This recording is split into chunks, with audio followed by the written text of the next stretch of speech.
नमस्कार. छगन भुजबळ आणि त्यांच्यासारखे असंख्य मंत्री जे अमाप भ्रष्टाचार करून अफाट पैसा कमवतात, त्यांच्या विरुद्ध तुम्ही कितीही लढलात तरी काहीही होणार नाही याची त्यांना खात्री असते. आणि ती का असते त्याचा आत्ता आम्ही तुमच्यासमोर एक मोठा खुलासा करणार. छगन भुजबळांनी कोविड काळात एक डिस्चार्ज पिटिशन फाईल केलं होतं सेशन्स कोर्टापुढे, आणि त्यात त्यांना 9 सप्टेंबर 2021ला डिस्चार्ज दिला गेला. ह्यानंतर ते जे पीपी होते त्यांनी असं ठरवलं की आपल्याला याच्या विरुद्ध ऍप्लिकेशन करायची गरज आहे आणि याच्यात आपल्याला पुढे हायकोर्टात जाण्याची गरज आहे.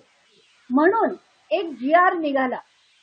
GR निघाला 26 नोव्हेंबर 2021ला.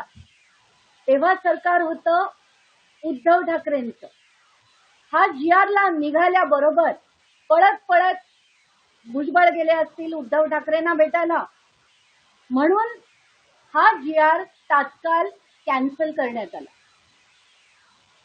31 मार्च 2022ला हा GR कॅन्सल केला. म्हणजे हायकोर्टात त्यांच्या डिस्चार्जला, महाराष्ट्र सदनच्या डिस्चार्जला चॅलेंज करण्यात येणार नाही असं सांगितलं गेलं. त्यानंतर एक आमदार आहेत नाशिकचे, त्यांनी ती केस पुन्हा अधिवेशनात मांडल्यानंतर पुन्हा फडणवीसांच्या काळात एक नवीन GR काढण्यात आला, तो 12 एप्रिल 2023ला. हा GR निघाल्यानंतर आता आपण 25 मध्ये आहोत. तब्बल 2 वर्ष फडणवीस सरकारने काहीही केलं नाही. याच्यावर ते हायकोर्टात गेले नाहीत, याच्यावर ते लढले नाहीत. आणि म्हणून भुजबळांसारखी माणसं धडाधड माझ्यावर डिफेमेशन केसेस करायला गेले.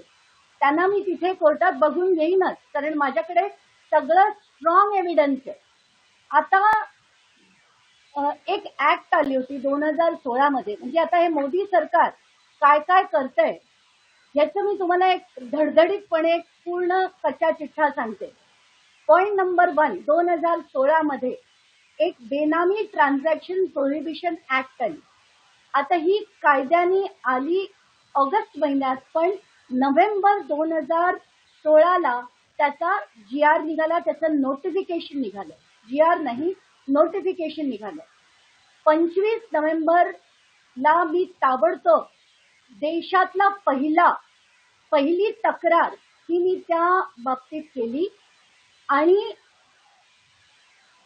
त्याच्यात खरं कसं आहे की बेनामी ट्रान्झॅक्शन प्रोहिबिशन ऍक्ट मध्ये 470 दिवसात कारवाई झाली पाहिजे, पूर्णपणे झाली पाहिजे, असा त्यांचा पूर्ण एक टाइमलाईन आहे.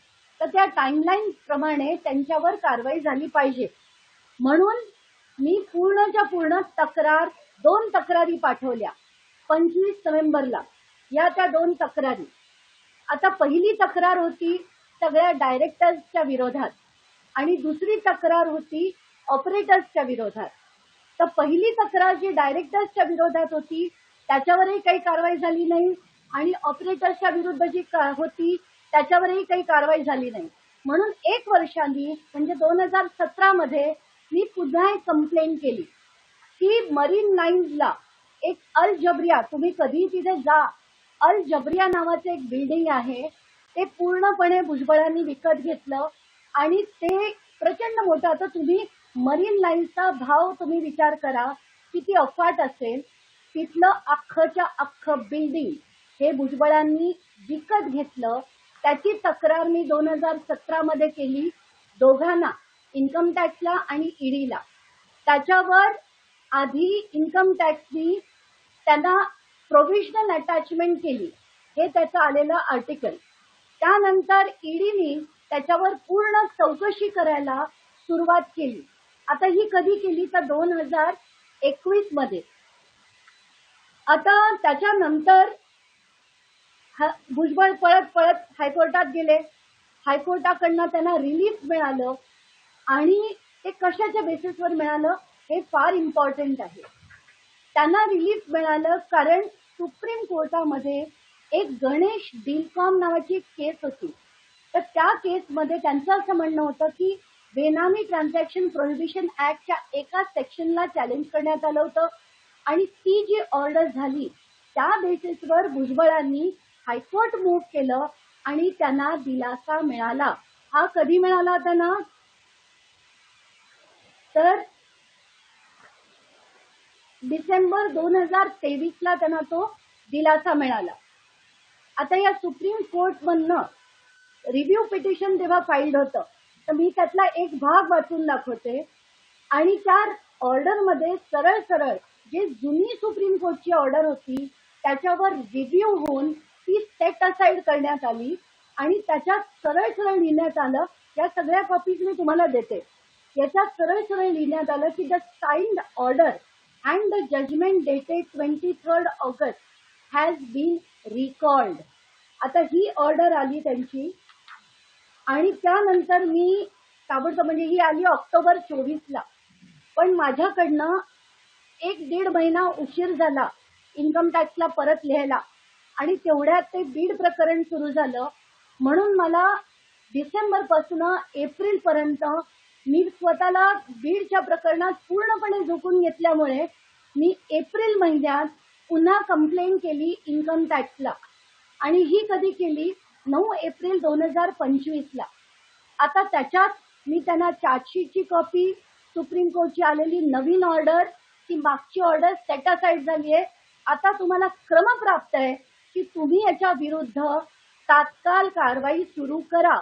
म्हणजे त्याच्यात छगन भुजबळ, त्यांची परवेश कन्स्ट्रक्शन, बावेश कन्स्ट्रक्शन आणि इतर ऑपरेटर्स यांच्या विरुद्ध तात्काळ ऍक्शन अंडर बेनामी ट्रान्झॅक्शन प्रोहिबिशन ऍक्ट सुरू करण्यात यावी अशी मी विनंती तेव्हा IT डिपार्टमेंटला केल्यानंतर तेव्हा IT डिपार्टमेंटनी स्पेशल कोर्ट पुढे ती मांडली आणि आता त्याच्यावर आता काल ऑर्डर झाली आहे की भुजबळांविरुद्धची बेनामी ट्रान्झॅक्शन प्रोहिबिशन ऍक्ट वरची जी कारवाई आहे त्याची चौकशी आता सुरू होईल.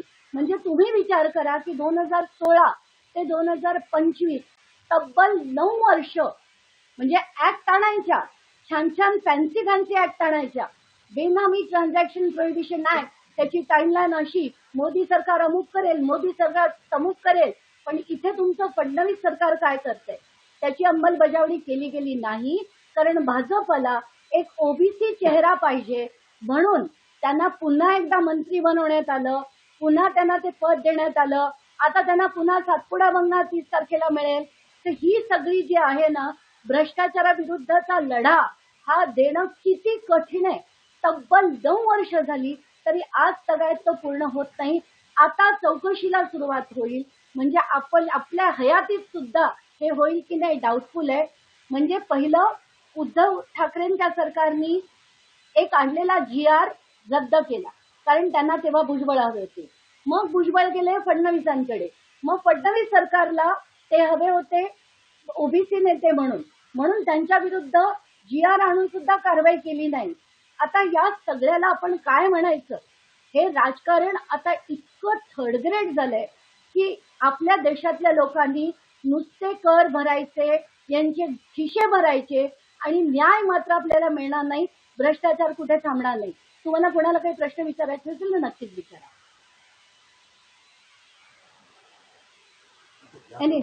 ज्याप्रमाणे भुजबळांच्या बेनामी मालमत्तांची चौकशी ऑर्डरची कोर्टात मागण्यात एकत्रित भुजबळांचा काय खोला गेला की अजून वाढ होईल असं म्हणता येईल? प्रचंड, कारण त्याच्यात त्यांच्या सरळ सरळ मिळालेल्या पैशातनं 125 कोटी रुपये कसे कसे गेले, त्या व्यतिरिक्त त्यांची बेनामी प्रॉपर्टी किती आहे. आता जसं मी म्हटलं की अल जबरिया कोर्ट नावाचं अख्खच्या अख्खं मरीन लाईन्सला बिल्डिंगच्या बिल्डिंग आहे आणि अशा अफाट प्रॉपर्टीज, मग त्यांची नाशिकची असो, लोणावळ्याची असो, त्यांचा बांद्र्याचा फ्लॅट्स असो, या सगळ्या गोष्टी डिस्प्रपोर्शनेट ॲसेट्स वेगळ्या केसेस आहेत. आणि ही बेनामी ट्रान्झॅक्शन प्रोहिबिशन ऍक्ट खाली केलेली जी केस आहे ती अतिशय गंभीर आहे, कम्प्लिटली फिट आहे फॉर ऍक्शन. पण आता फडणवीस त्यांच्यावर कारवाई करणार की नाही, मंत्रिपदावर हक्कलपट्टी करणार की नाही, त्यांना सातपुडा बंगला जो आता मिळणार आहे त्याच्यावर स्थगिती येते की नाही, या सगळ्या गोष्टींकडे मी लक्ष ठेवून आहे.